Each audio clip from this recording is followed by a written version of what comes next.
राधा कृष्ण भगवान की श्रीमद् भागवत महापुराण की जय हो। भगवती खीरापति मैया की जय हो। अगली कथा में चलते हैं। तो भागवत के क्रम में एक दिन भगवान अकेले बैठे हुए हैं कमरे में, विचार करते हैं कि मेरी 16,108 पत्नियों में सबसे प्रिय पत्नी रुक्मणी। कभी रुक्मणी को गुस्सा चेहरे पर नहीं देखा। मन में विचार किया कि आज रुक्मणी को कुछ चिढ़ाया जाए, कुछ ऐसी अटपटी बातें कही जाए ताकि रुक्मणी को गुस्सा आ जाए। क्योंकि सत्यभामा का तो पता था कि बार बार रूठती है, लेकिन रुक्मणी जो है कभी भगवान से नहीं रूठी। मन में विचार किया और रुक्मणी के कमरे में जाते हैं। उस समय तक रुक्मणी के 4 बच्चे हो चुके थे। 4 बच्चों की मां थी रुक्मणी। इतने के बाद भी भगवान चढ़ाने के लिए पहुंचे कमरे में। ऐसी अटपटी बातें,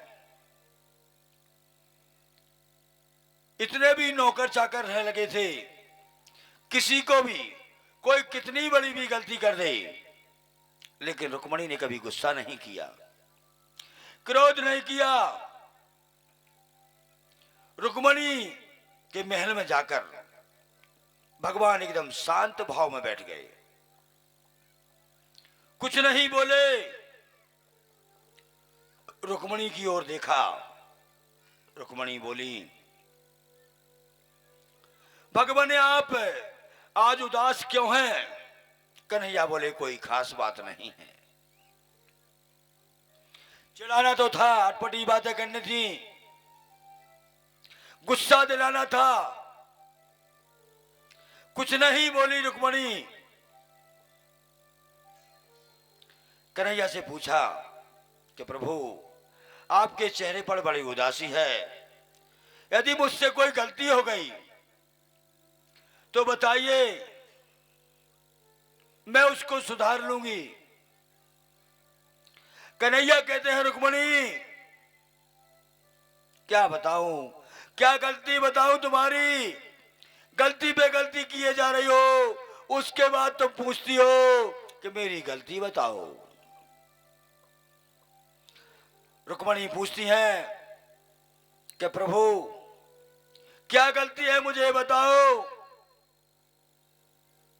भगवान ने रुक्मणी से कहा कि राजपुत्री स्मिता फूलों के कपाल विभूति महानुभावे श्रीमत रूपो भार्य बलो विजेता। हे रुक्मणी, सबसे पहली गलती तो यह है कि तुमने मुझसे विवाह किया। पहली गलती तुम्हारी यह है, इतने बड़े बड़े सुंदर राजकुमार तुमको चाहते थे, तुम्हारे रूप को चाहते थे, उन राजकुमारों को छोड़कर कहा तुमने एक ग्वाल के साथ में शादी, ग्वारिया के साथ में शादी की। क्या मिला तुम्हें? प्रभु ने देखा कि रुक्मणी को क्रोध नहीं आया। इतना कहने के बाद भी भगवान कहते हैं रुक्मणी से कि रुक्मणी, यदि तुम कहोगी कि मैं विवाह बिल्कुल नहीं करती, लेकिन इसलिए कर लिया कि तुम बड़े भारी वीर हो, तो भगवान कहते हैं कि राजभ्यो विभक्त शुभु समुद्रम शरणं गतां बलवती कृतदेशान् प्राप्स्वं कृतेर्वासरम्। रुक्मणी, मेरे जैसा डरपोक, मेरे डर से जैसा डरपोक दुनिया में कोई नहीं है। बड़े बड़े राजाओं के डर से मैंने बीच समुद्र में आकर के रहता हूं, द्वारिका बसा के। भगवान ने रुक्मणी की ओर देखा, कोई जवाब नहीं मिला। कमरे में केवल दोनों हैं, रुक्मणी और कृष्ण। कोई जवाब नहीं मिला। भगवान कहते हैं रुक्मणी,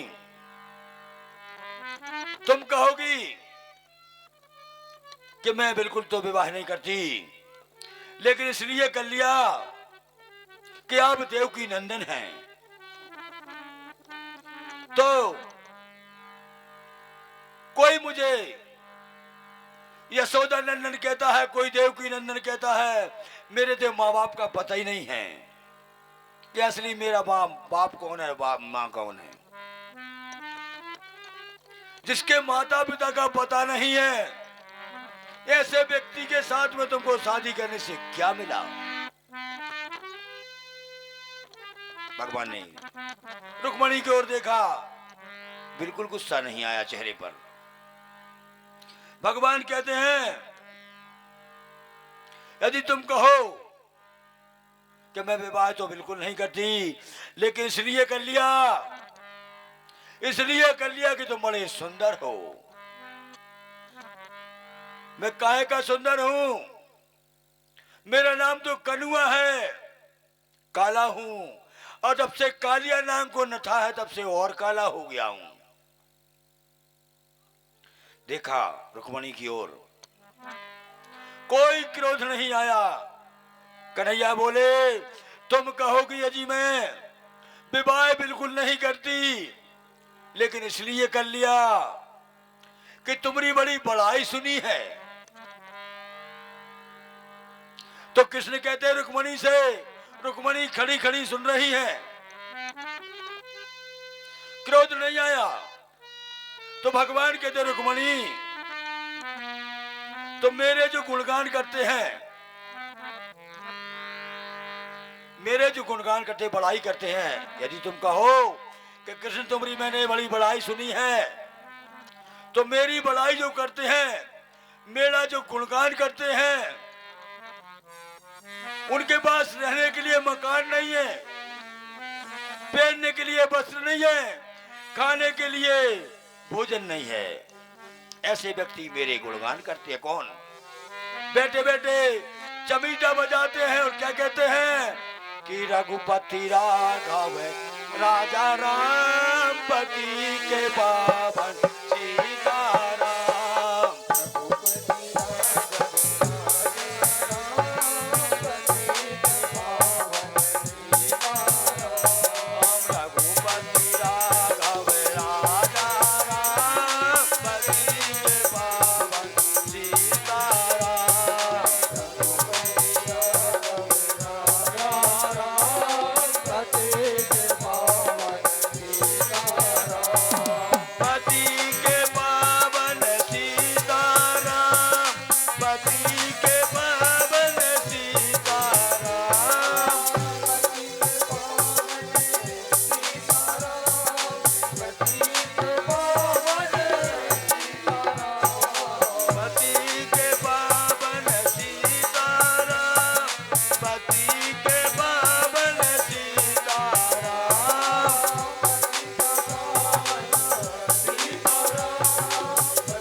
मेरे गुणगान जो करते हैं, चमीटा बजाते, झांझ बजाते, खंजरी बजाते हैं,